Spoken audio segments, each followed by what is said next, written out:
বন্ধুরা, আজকে আমি বানাতে চলেছি বাহারি চিকেন পাতুরি। দেখতেই পাচ্ছেন এখানে চিকেন কিমা করা আছে। আমি এক টুকরো লেবু দিয়ে আধা ঘন্টা ম্যারিনেট করে রেখে দেব। আধা ঘন্টা হয়ে গেছে। এবার আমি সমস্ত উপকরণগুলো এর মধ্যে অ্যাড করব।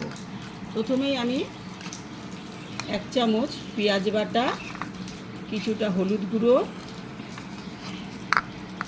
জিরের গুঁড়ো, লঙ্কার গুঁড়ো, এখানে কুচানো লঙ্কা, আদা বাটা, রসুন বাটা, পরিমাণ মতো লবণ, গরম মশলা, সমস্ত উপকরণ দিয়ে ভালো করে মিশিয়ে নেব। আমি কিছুটা সর্ষের তেল এর মধ্যে দিয়ে দেব।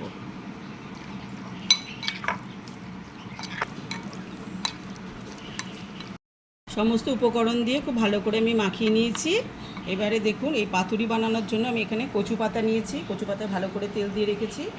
এবার এর মধ্যে কিছুটা দিয়ে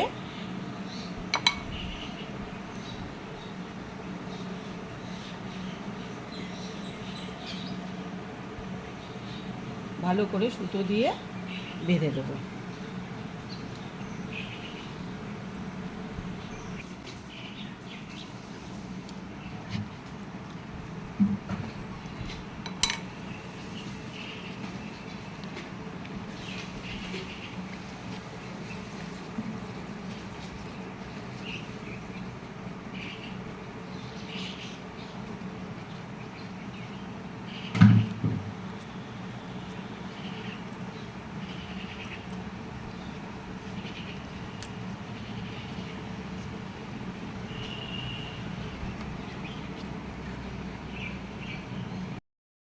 দেখতেই পাচ্ছেন এইভাবে আমি সমস্ত পাতুরিগুলো বানিয়ে নিয়েছি।